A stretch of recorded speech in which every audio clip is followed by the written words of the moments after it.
Muito bem, estamos de volta para mais um Prosa e Verso aqui no Tendência, a nossa revista eletrônica. Hoje eu converso com o meu amigo, poeta, escritor Anderson Alves Costa, mais conhecido como Delalves. E olha que, gente, essa entrevista parecia estar encantada, porque não foi por falta de tentativas. Marcamos, deu problema, marcamos de novo, desmarcamos, não coincidiu a agenda e assim foi indo.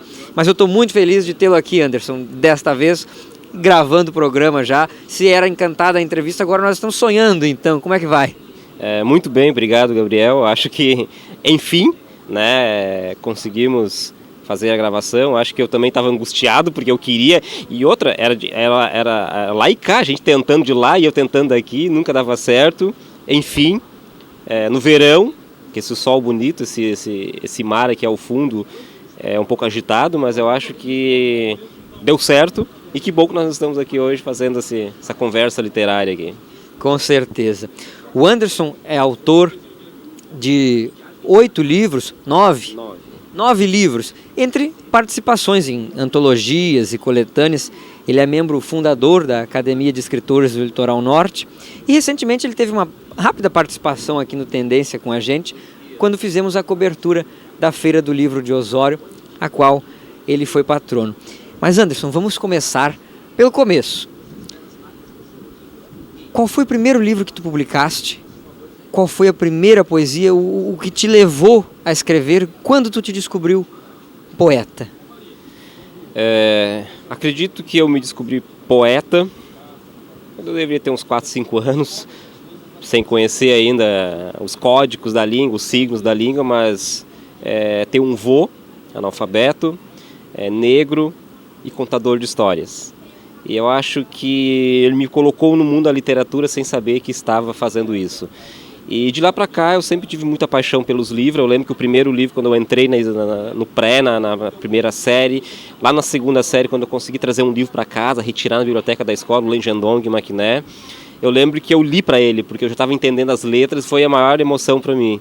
E depois disso, novamente me redescobri. Eu acho já aí com 15 anos, na Escola General Osório, uma professora fez um trabalho pedagógico em que nós, alunos, deveríamos fazer uma paródia. Eu escolhi um poema do Vinícius de Moraes e fiz uma paródia em cima. Ela gostou muito disso, porque tu não continua escrevendo, né? Tu tem uma linguagem tão bonita, né? Tão fácil a tua organização de ideias. E eu fiz outros paródias. E ela disse, logo na sequência, a professora Tâmara Carniel, que foi secretária de Educação de Osório, da parte da cultura, né, de cultura, né? E aí nós, conversando, ela disse, quem sabe tu cria os teus poemas? Eu comecei a iniciar isso com 15 anos, isso em 97 ainda, lá em 1997. E a partir daquele momento eu não parei mais de escrever. Passei um longo período escrevendo e com 20 anos... procurei a escritora Sueli Braga, também uma das fundadoras da Academia dos Escritores do Litoral Norte, e falei para ela, olha, eu escrevo. E ela já tinha uma carreira com prêmios, premiações, né, com livro, muitas antologias publicadas. E ela disse, olha, teu trabalho é bom, quem sabe tu manda para os concursos de poesia. Daí eu mandei para 2 concursos de poesia, num deles fui 2º lugar e no outro menção honrosa. Daí eu pensei, bom, eu acho que tem um pouco de talento e vamos lá, né. Mas foi com 22, 21 anos, já tinha entrado no curso de letras, né, primeiro semestre, bem no início ali, foi quando comecei a publicar realmente no Jornal de Osório, num jornal Igaçaba, lá de Roque Gonzalez, comecei a publicar primeiro fora de Osório, fora da região, e por conta dessas 2 premiações, aí eu fui parar pela primeira vez em livro e antologias com vários autores do país, né, e acho que foi um pouco até os 23, 24 anos, muito não profissional, escrevia porque eu gostava, porque lia muito, porque era apaixonado por isso. E depois, com 24 anos, realmente, eu comecei, eu acho que eu vou começar a investir na literatura, começar primeiramente a investir no leitor, né, primeiramente, me qualificar, ler os clássicos, conhecer profundamente a poesia, ser crítico do meu próprio trabalho, aprender a ser crítico do meu próprio trabalho, e aí sim, desde então eu venho, eu sempre digo assim que eu sou um eterno aprendiz, né, então desde então eu venho aprendendo cada vez mais e, como nós iniciamos aqui, hoje estamos com 9 livros de poesias publicados, incluindo um pedagógico, né, e um livro em parceria com outros 4 autores, que é sobre um ensaio sobre o primeiro escritor do Litoral Norte, que é o Stenzel Filho. Chama-se Amor à Arte. Nós temos aqui um dos exemplares de uma das participações do Anderson, do Delalves Costa. E aí, Anderson, a gente puxa pela memória alguns escritores que, para não se identificarem, para não sofrer alguma pena ou alguma perseguição, criavam pseudônimos. E tu criaste o Delalves, assim que tu assinas os teus livros, Delalves Costa. Por quê? Como é que aconteceu isso? De onde é que surgiu o Delalves? É uma história interessante, né? Porque foi por acaso que o Delalves surgiu. Eu sempre, quando nós vamos às bibliotecas, principalmente, né, é o nome e o sobrenome. Então é Machado de Assis, é Mário Quintana, é Carlos Drummond. Né? E aí eu queria também não ter o nome Anderson Alves Costa, o nome de 3. Eu achava que seria bem mais interessante também me aproximar também desses grandes, né? Claro. Mais fácil até para as pessoas decorarem, né? E daí eu boto Delalves e até hoje as pessoas é Dealves, é Delalves com 2 L, é uma infinidade de criatividade. E aí eu lembro que quando eu não queria perder, mas eu não queria perder nenhum dos 2 sobrenomes, nem o Alves e nem o Costa. Na faculdade, quando eu entrei, em 2001, praticamente eram 3 homens e 57 mulheres. Formava-se 60 alunos em letras aí em 2001. Né? Passei por isso, mas não formamos 60, mas era minoria dos homens. E eu lembro que lá eu era minoria, então eu tinha que me comportar como tal, né? E aí as gurias me apelidaram de Derso. No meio do meu nome, Anderson, Derso. E fui Derso pra cá, Derso pra lá. Eu disse, opa, quem sabe vou aproveitar alguma coisa para nome artístico, né? E aí peguei o Mas Derso não dá. Não dava, né? Daí eu disse, bom, vamos botar Deralves, de Derso. Bom, Deralves não fica sonoro. Tirei o R e botei o L. Daí ficou Delalves. O Alves do meu nome, mais o Del. Até no início, alguns lugares colocavam Del, apóstrofo e Alves depois. Depois, não, mas não precisa fazer, eu quero juntar isso, o meu objetivo é juntar, né? E aí, desde então, o nome Delalves corre em vários lugares por aí. É isso aí, viu? É muito interessante quando a gente conversa com os nossos colegas escritores, com os nossos amigos, saber a história por trás das histórias, a história por trás dos poemas, a história por trás de cada livro. E nisso tudo, o Anderson, o Delalves, já vem fazendo uma história consolidada na poesia aqui do Rio Grande do Sul e, por que não dizer, do Brasil. Falando de poesia, Delalves, a gente sabe que os teus poemas, eles têm um refinamento dos vocábulos, um refinamento na busca por palavras, né? Isso é a tua marca. Talvez a gente pense que poesia, muitos possam pensar que poesia, obviamente, é uma palavra rimando com a outra, mas a gente sabe que não, que vai muito além disso. As possibilidades são muitas, né? As possibilidades são muitas, né? E dentro disso, essa tua marca de criar poemas com palavras rebuscadas, refinadas, um pouco fora de um vocabulário comum para o uso da comunicação, né? Mas que são ali, é bonito porque tem esta veia professoral também, que talvez o dicionário ajude, né, nesse formato todo. Mas de onde vem esta inspiração para este processo de escrita? Eu confesso que eu não tenho algo formado sobre isso, né? O que me dá um pouco de subsídio para falar sobre isso são os amigos, poetas de longa data, já tanto gaúcho como de fora, quando leem o meu trabalho se surpreendem com isso também, né? Tanto é que o Eduardo Jablonski, um professor de literatura, crítico literário, fez uma breve análise da minha poesia e colocou como uma poesia hermenêutica, o hermetismo na poesia do De Alves Costa, né? Hermético remete a algo mais escondido, está por trás, né? Precisa um pouco mais de atenção, né? Um pouco mais de vivência literária para chegar um pouco mais perto. Mas eu trabalho muito com temas muito fortes, temas sociais também na minha poesia. E alguns autores dizem que ela realmente tem esse refinamento, como tu falaste muito bem, esse trabalho mais estético, e ela combina com esse olhar social que eu tenho sobre o nosso contemporâneo. Mas isso vem acontecendo. É aquele processo que a gente diz que somos eternos aprendizes, né? A gente está sempre buscando a nossa identidade enquanto autor. Passei um longo período da minha vida lendo muito e me influenciando por muito, né? Fernando Pessoa, quem de nós não gosta de Fernando Pessoa, principalmente professor de literatura, o nosso Quintana, que tem uma poesia mais cotidiana, mais palpável. Aí a gente chega no João Cabral de Melo Neto, uma poesia mais dura, digamos assim, mais abstrata.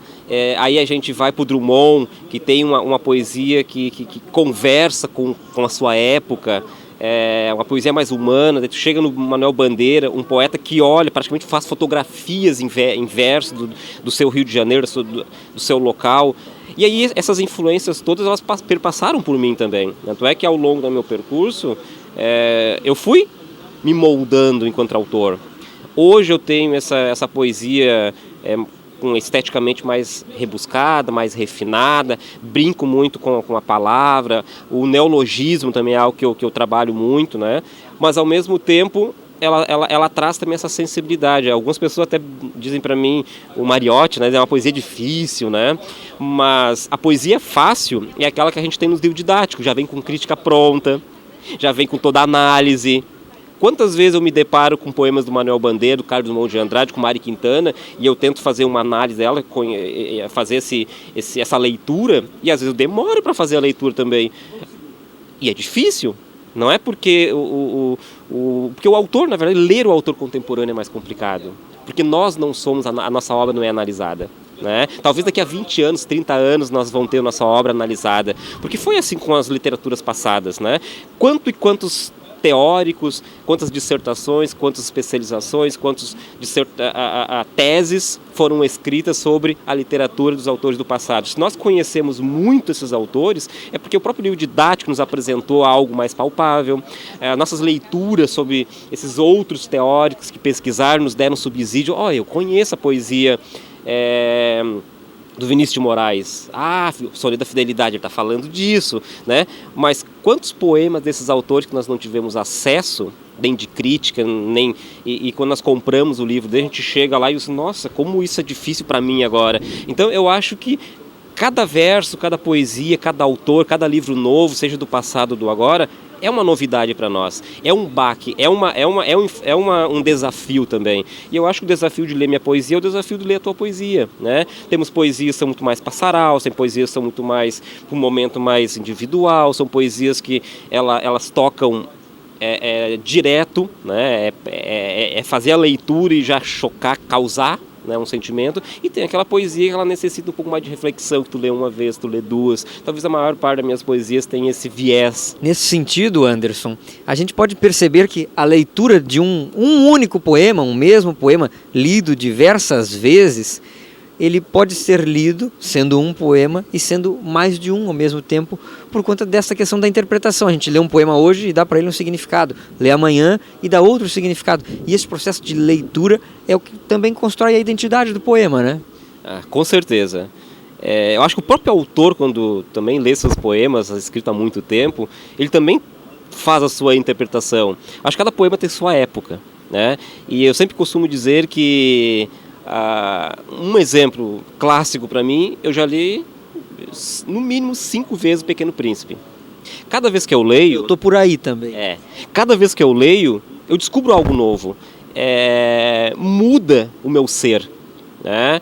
Eu acho que essa é a questão ímpar que a literatura nos traz. Por que eu estou dizendo isso? E aí tem duas interpretações, podemos falar de dois viés. Assim. Primeiro, quanto mais a gente faz leituras, quanto mais a gente vai se intelectualizando, quanto mais a gente vai adquirindo conhecimento de mundo, experiências, se nós lemos o mesmo texto, nós também vamos dar novas interpretações para esse texto, né? A gente vai reconstruir a nossa própria visão de mundo com relação a esse texto. Uma outra coisa também que é interessante, que eu tenho muito isso por conversar com as pessoas, um médico quando lê o meu texto, um jornalista quando lê o meu texto, um professor de literatura quando lê meu texto, um professor de história quando lê meu texto. É interessante porque cada um que faz a leitura, ele entra no poema por um caminho, que é o caminho da vivência dele, é o caminho da experiência profissional dele. E é interessante isso porque tu vê o quanto rico, quanto um poema ele pode trazer para as pessoas. E a poesia contemporânea, a poesia moderna, ela tem essa característica de ser aberta, né? A poesia ampla. Até porque, acho que dentro da literatura, a gente sabe várias classificações de várias escolas, modernismo, naturalismo e assim vai. A classificação do contemporâneo, o que é literatura contemporânea? Porque num passado recente tem a época de ouro de um Brasil com Bandeira, com Drummond, com Clarice Lispector, com Cecília Meirelles. Isto, até onde a gente estudava na faculdade, era literatura contemporânea. Mas já não é mais. Nós estamos aqui também produzindo seria o pós-contemporâneo, que é impossível de existir um pós-contemporâneo. Até é muito complicado quando eu trabalho com literatura, definir muito isso, porque nós estamos ainda finalizando a terceira fase modernista, nós estamos com a literatura contemporânea, ela é pós-moderna, ela é pós-contemporânea, então as nomenclaturas podem ser muitas. Talvez nós vamos ter uma definição mais clara, talvez daqui a 30 anos. A própria literatura, depois eu acho que encerra toda essa questão de nomenclatura, de trabalhar a literatura de um ponto de vista mais formal, com o concretismo. Depois do concretismo ali, nós temos a poesia praxis, nós temos a poesia marginal, nós temos várias neoconcretismos, várias denominações. Passou aquelas denominações da década de 80, 70, 80, nós não temos uma literatura, nós temos uma literatura que ela se torna múltipla, né? A prosa, por exemplo, tem a prosa urbana, alguns livros trazem como prosa urbana, prosa rural, né? Outros trazem como poesia, nós temos a poesia hermenêutica, nós temos a poesia que trabalha muito com a questão do emocional, né? Nós temos muito a poesia que trabalha as cotidianidades, mas não tem uma definição clara, porque hoje nós temos muitos autores, né? Nós temos a internet, ela difundiu muita publicação, então compilar tudo isso, e nós temos autores maravilhosos em todos os cantos. Muitas vezes saem coletâneas, a coletânea dos escritores da literatura brasileira contemporânea. Daí quando a gente vê que não tem alguns que a gente lê e é um grande autor, já ganhou o prêmio Jabuti, ganhou grandes prêmios, a gente fica, mas não colocaram ele aqui. Mas quantos outros também não estão, né?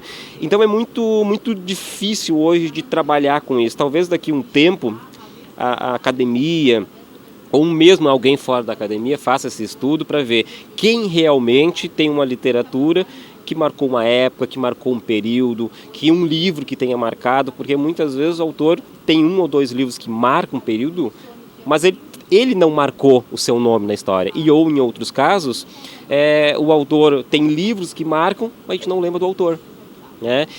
Eu acho ainda que nós estamos passando por um período de transição, nós estamos em um período de caos, né? E é no caos que se cria muito. É verdade, né? As ideias nascem aí. Nasce desse caos. E eu acho que é isso que é interessante, porque a internet me aproximou as pessoas. Eu tenho muita poesia minha, muitos livros meus que estão circulando pelo Brasil. Não sou um escritor em nível nacional, eu sempre digo isso, né? Mas o meu livro está em várias partes do país.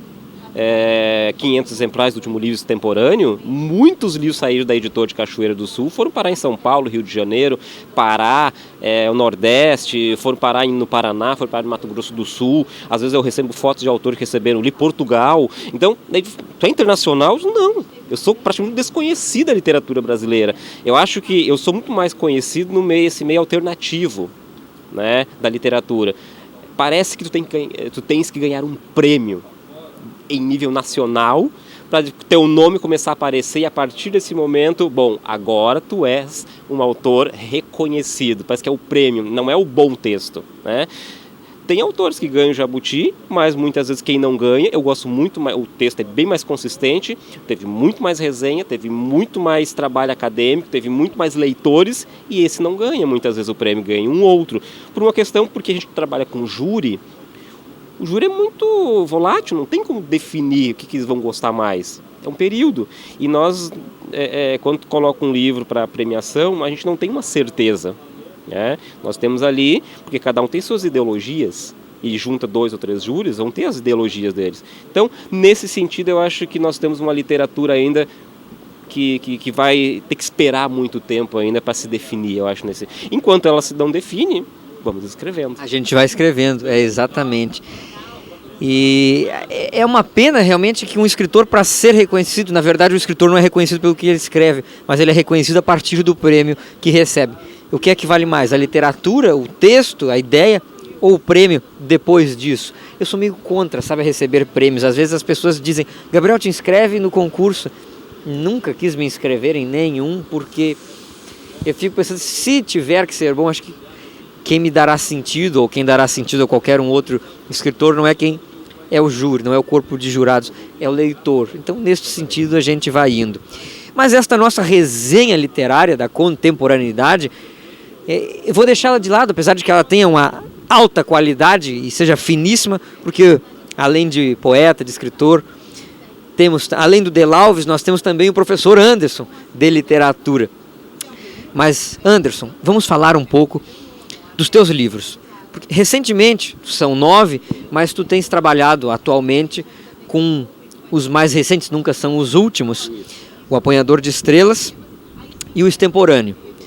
Além disso, só um registro de curiosidade, que o Anderson ele tem aqui, Inacabamento, a Eterna Gestação. E eu sempre digo que tem uma coincidência aí no título deste livro com o título do meu, porque os poetas fazem parições. Então o título do meu livro é Poeta que Pariu, e eu continuo parindo, e aí aqui ele tem o Inacabamento. Eu continuo inacabado. Continuamos parindo e continuamos inacabados, porque é isso, a eterna gestação da poesia. Mas vamos falar de Extemporâneo.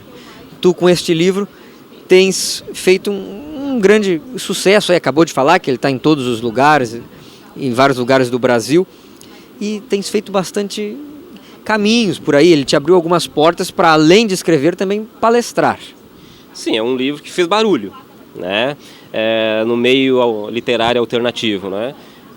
Desde que foi lançado, acho que foi em abril do ano passado, e a partir dali ele começou a ter muitas resenhas, acho que foram 16 ou 17 resenhas, muitas sem solicitar, né? Sem eu enviar material antes. O pessoal chegou, tive resenha no Rio de Janeiro, em São Paulo, aqui no Rio Grande do Sul foram 3, e ia receber o livro indicando muitas vezes no Face, eu recebi o livro tal, Extemporâneo, Delalves Costa, um autor que eu não conhecia, da Coralina, que é uma editora nova. E esse meio, muitas vezes, da internet, do Face, é muito interessante, porque muitos autores também publicam seus livros por editores independentes, e um vai divulgando o outro. E o boca a boca, hoje, em pleno século XXI, é também a propaganda maior, né? E, com certeza, eu fui a São Paulo fazer não digo lançamento, porque já tinha sido lançado aqui em Osório. Sessão de autógrafos. Sessão de autógrafo. Fui em Cerro Largo também, Feira do Livro de Porto Alegre, Feira do Livro de Gramado. No ano passado fui patrono da Feira do Livro de Osório. Estou ainda patrono da Feira do Livro de Atlântida Sul. Eu e a professora Cristina Oliveira, a Estela como a xerife. Eu acho que essa comunhão, eu acho que é muito bonita entre os autores. Porque o nome Delalves, quando eu cheguei em Porto Alegre, muitas vezes chegava nos eventos, ninguém me conhecia. Mas aí quando dizia assim, tu és o Delalves. Não, já ouvi, já li alguma coisa tua na internet, já ouvi o nome Delalves Costa, né? Tanto é que o próximo livro agora, que vai ser para um editor de São Paulo, o Eduardo de Graça, que é um dos grandes poetas gaúchos, que poucas pessoas conhecem, ele é do mesmo período ali do Moacir Scliar, mas geralmente, por isso que eu digo, algumas épocas, alguns autores se destacam, outros ficam um pouco no anonimato, mas é um autor belíssimo, né? Eduardo de Graça.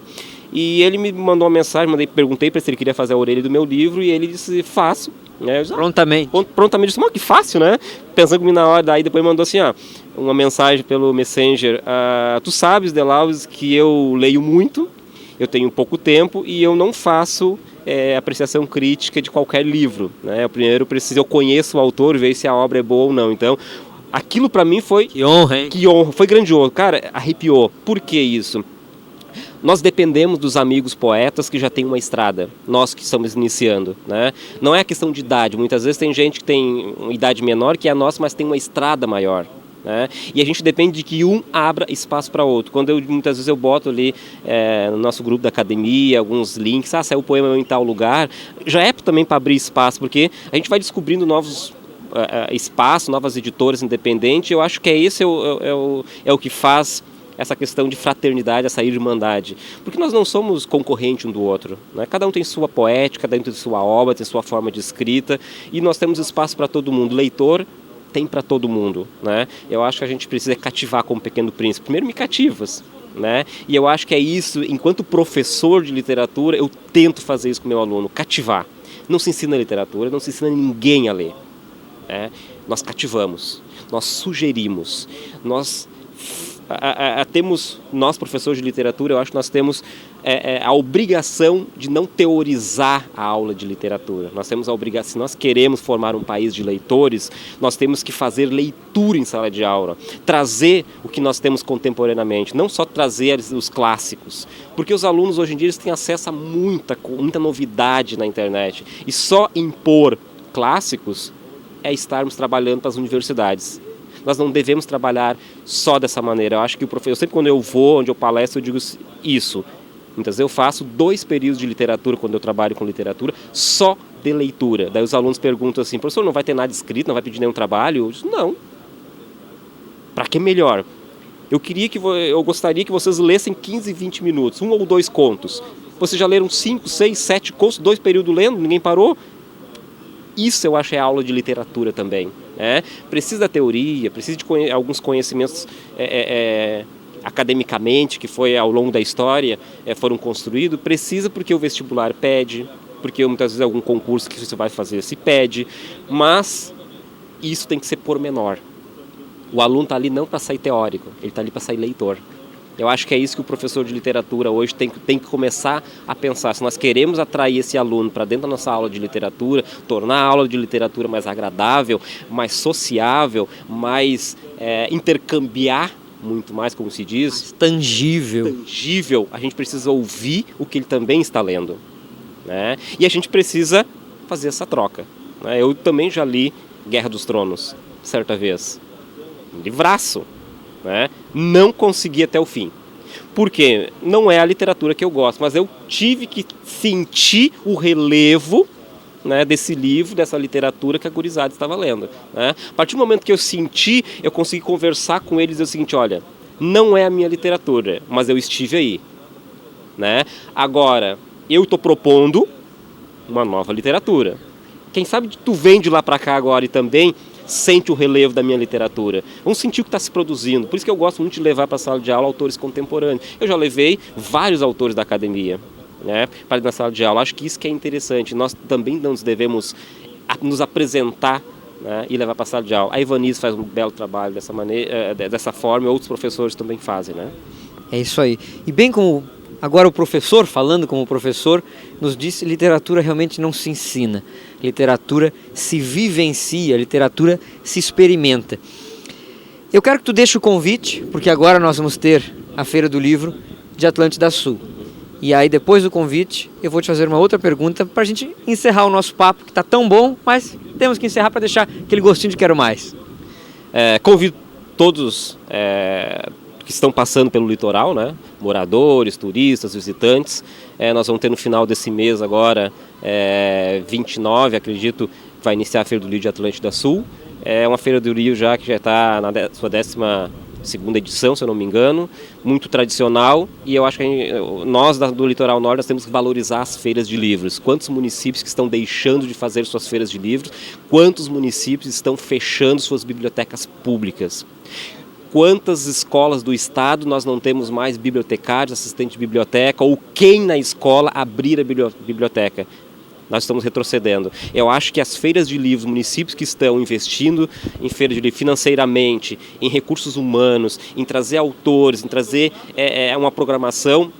Vamos participar, vamos população, vamos participar, vamos ir lá, vamos ver quem é que está lá, vamos comprar livros também, porque as pessoas que estão lá para vender livros também fazem esse trabalho, são como nós autores, estão lá também divulgando a cultura, divulgando a literatura. E é uma feira do livro, não é porque é em outro município que nós não vamos participar, porque nós da academia, nós somos as pessoas que mais transitamos uma feira e outra. Nós vamos de Torres a Quintão, não tem problema nenhum. Então, eu acho que também a população, não só do seu município específico, nós também vamos começar a transitar pelas feiras de livro dos municípios vizinhos.